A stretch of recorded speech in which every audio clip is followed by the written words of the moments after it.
Hello and welcome to a book review.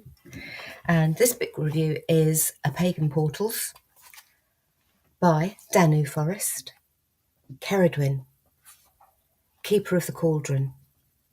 I'm just going to come in a little bit closer. I will come to the artwork, the cover work, in a few minutes, but I want to talk about the book first. So Pagan Portals, lovely, slim, packed full book. As with all of these, they're about 100 pages long. Their authors are absolutely wonderful in that their knowledge base means that they can take such a huge subject and make it accessible to somebody like me in something this size. Absolutely wonderful. So, Danu Forest has produced an absolutely brilliant book here.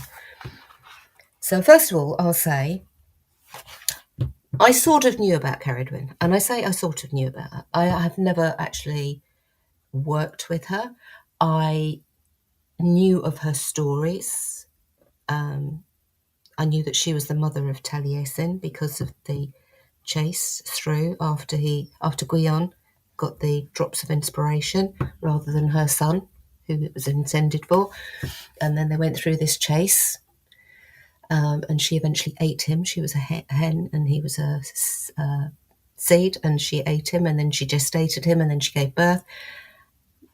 But she couldn't kill him, so she sent him out in a coracle, and he was found. Anyway, long story. So I knew parts of that. A lot of that thanks to Dav the Bard and his interpretation of the Mabinogi. So I sort of knew about Cerridwen. I'd never actually engaged with her. I'd never worked with her. And I picked up this book. I got this book, picked it up, started reading it. And my first thought was, why haven't I? Why haven't I? Why haven't I? So the way I look at it is, over the years, this has happened before. And I suddenly thought, why has it taken me so long to actually... I have come to the conclusion that these things happen when you are ready, or when I am ready to actually receive something of significance.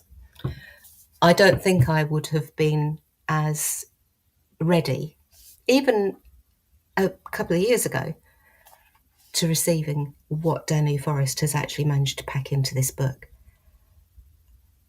Inspiring is all I can say. So like I said, it's about 100 pages long. Danu Forest has taken the source material for Cerridwen and has broken it down into steps so that I can, engage with each aspect of this amazing goddess, whose powers I think I possibly had a vague inkling about them, but their relevance to us today, wow, is all I can say. So the book is broken down into 4 sections. The first section is the quest for vision. So Danu Forest gives us Cerridwen and the Arwen, which is that spark of inspiration. It's the bardic, poetic vocalization of information, if you like. That's how I see it. Arwen may mean something totally different to everyone else. And then she talks, the next part of that section is Cerridwen and Taliesin. Part 2 is the tale of Cerridwen. So at the beginning of this, Danu Forest gives a brief overview of the text. So she takes the source material and she gives us a brief overview of them, talks about the birth of Taliesin, and this is the bit that I suddenly thought, oh wow, because she takes the tale and she actually says working through the tale, and she takes each aspect of that tale and enables us to work through it. So she introduces you to Cerridwen. And then there is an exercise to actually meet Cerridwen. The next part is Tegid Full, and I'm sorry if I've pronounced that wrong to anybody who's Welsh, who was her husband, I believe. Yeah, her husband. So, and you get an exercise. So each aspect of Cerridwen, you get an exercise so that you can meet with that aspect. Then there's her son, there's her daughter, there's Gwion, who ends up being Taliesin after he gets gestated inside Cerridwen.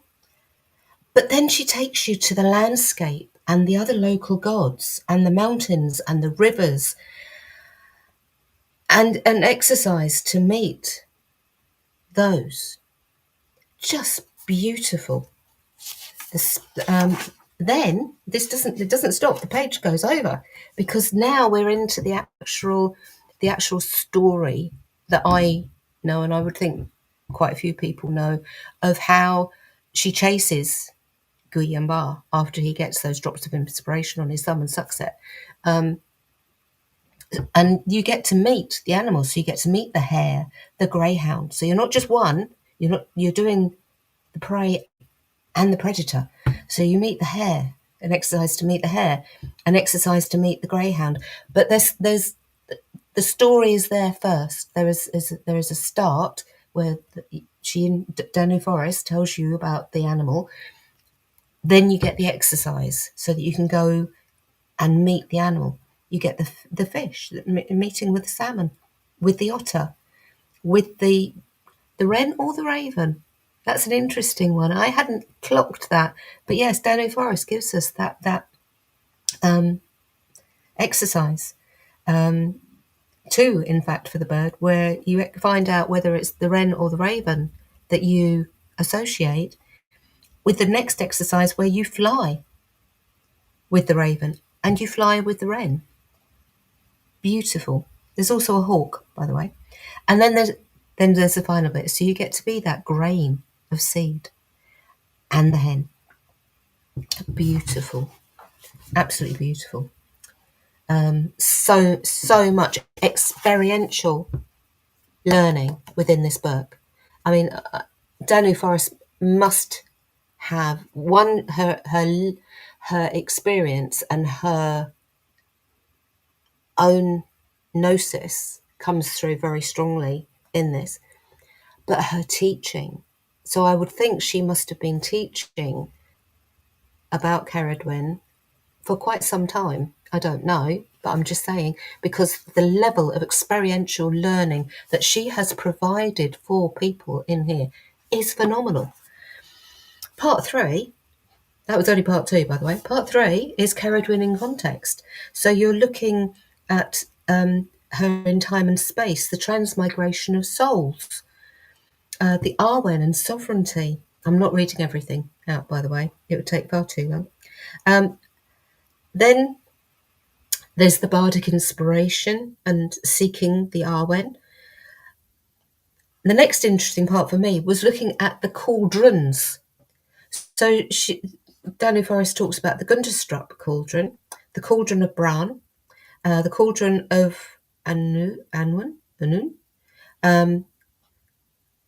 Peridu Anun, I think is the next one, and the cauldron of Gobnu, which is also the cauldron of the Dagda, which is where my interest went woof, because obviously my main pantheon is the Irish pantheon. So to actually see the differences and similarities between all of the cauldrons was really interesting. Part 4 is again experiential. It's about connecting with Cerridwen. It's about invoking her, and you're provided with candles, spells, and prayers. There's a cauldron initiation, and there are pilgrimages and vigils suggested as well. The conclusion is divided into appendices. So there's 2 appendices and a bibliography. I'll come to the bibliography.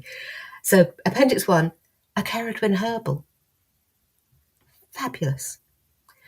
And in that, Danu Forest actually gives us suggestions for incenses and pouches. It's just the amount of information that she has put into here. So yeah, and making a tea, a Cerridwen vision brew, a Cerridwen incense charm bag, and the second appendix is pronunciation. Oh, let's see. Oh, it's not there. Ah, Anuven,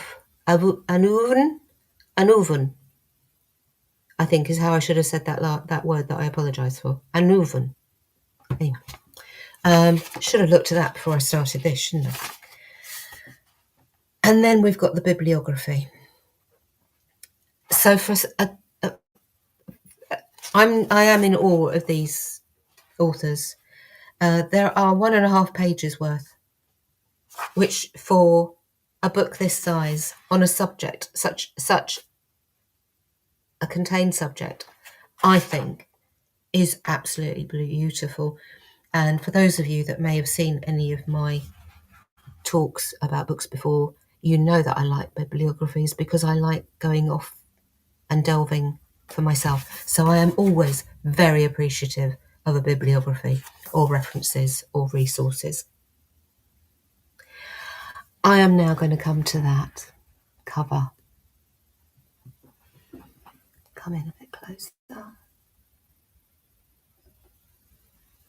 Isn't that absolutely stunning?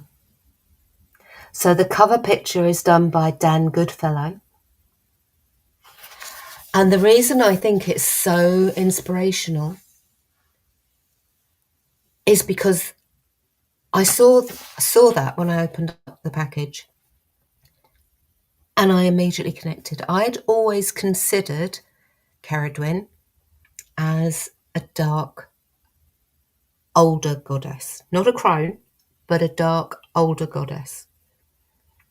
What this picture actually brought straight into my mind was the fact that she was Taliesin's mother. She wasn't that old. She may have been maturer, but she wasn't that old. And the fact that he has actually pictured her pregnant, heavily pregnant, over her cauldron, standing over her cauldron, I think is just absolutely beautiful, beautiful picture. I would assume you can get that on his website, which isn't actually mentioned. But yes, Dan Goodfellow is the artist. Beautiful work. I will shut up because I've actually talked for far longer than I even thought I would. But absolutely fantastic book. Let me know in the comments if you get it. Yeah, hope this has been useful, and I will